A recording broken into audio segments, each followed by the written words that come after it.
Hi, Michael. Hi, Jeremy. I went to see a movie today. What'd you go see? I went to see Wreck-It Ralph. You know, that movie about us gamers. Uh, yeah?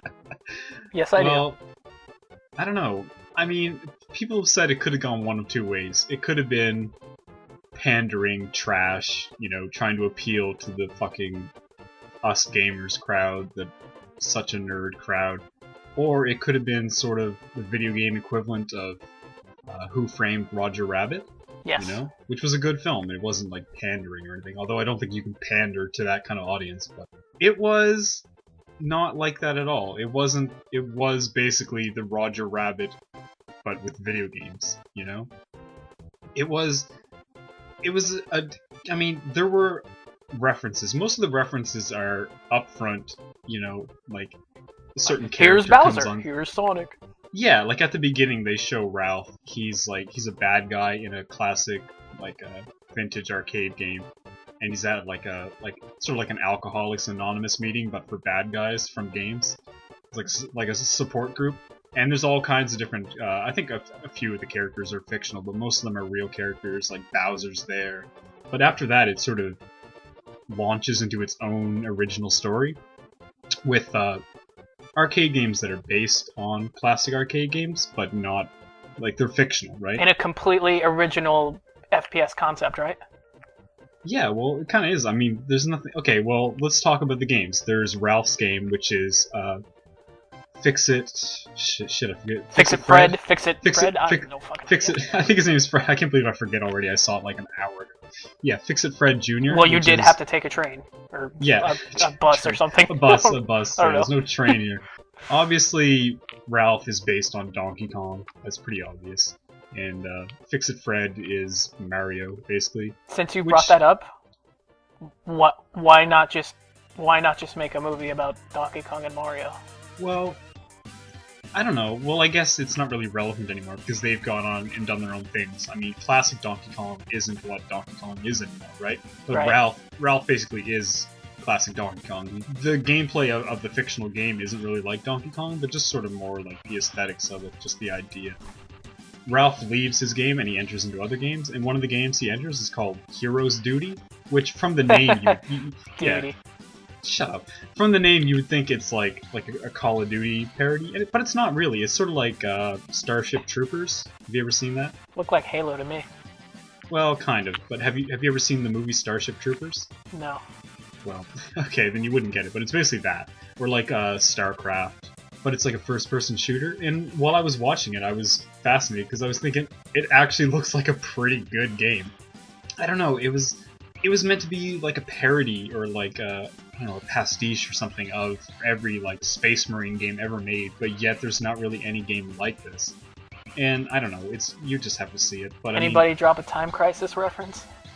I think they show like the arcade where Ralph's game is, and you can see Time Crisis in the background. Damn! It's cool. It's actually like it sort of hit me like in my heart. Like at the beginning, they show like the arcade where Ralph lives, like through time. Like they show, like back in the 80s or whatever, like all the classic games, and then it shows like as time goes on, the air hockey table comes in, and then they got like the motorcycle racing game, and you see like Pac-Man being like dragged out and stuff, and it's, it's like you could tell like the people who made this movie, like their heart was in the right place. I mean, he loved games.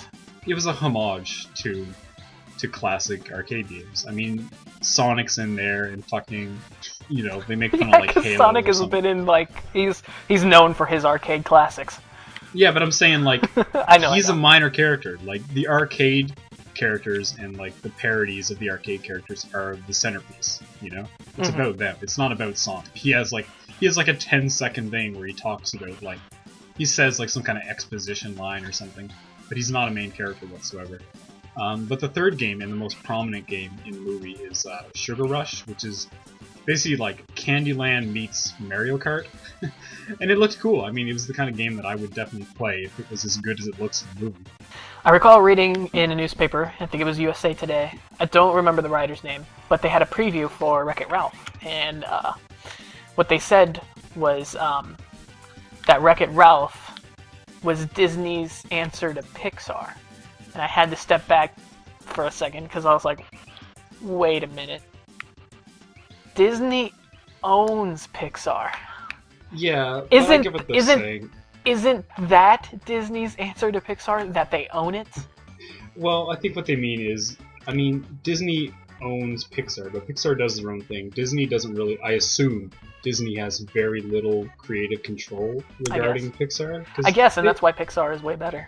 Yeah, but I mean, Disney does their own, like, CGI, Pixar-ish films, right? Hey and man, Beverly Hills Chihuahua. They're all terrible. They're wretched. But this movie, I mean, it definitely had a Pixar vibe to it. And there's a reason for that. Actually, in the credits, I saw that the producer was John Lasseter, who I think is like the guy who founded Pixar, basically. Yeah. And he directed some of their films, I think. I know he directed The Incredibles, at least. Disney's answer to Pixar. Yeah, so basically Disney's answer to Pixar is Pixar. Is Pixar. This basically is like an unofficial Pixar movie. And it definitely felt like a It Pixar looks movie. like it. Looking for the trailers, I'm like, wow, is this fucking Pixar? It's like, nope, it's Disney. I mean, I'm like, really? It wasn't, I mean, this movie, I mean, it had a Pixar feel. I don't know if I would say it is like Pixar level. It's no fucking Monsters Incorporated. Well, no, but it's pretty close. I mean, it's not as bad as Cars, but it's not as good as WALL-E or Up or something. If I had to give a score to this movie, I don't like to give numerical scores for stuff, but I would give it like 2 thumbs up. It's definitely the best video game movie ever made, like by miles. No, there's nothing that's even approached a level resembling decent or watchable, you know? Mortal Kombat. No. I'm serious. I actually like that movie. Alright, we're done. That's it. I really...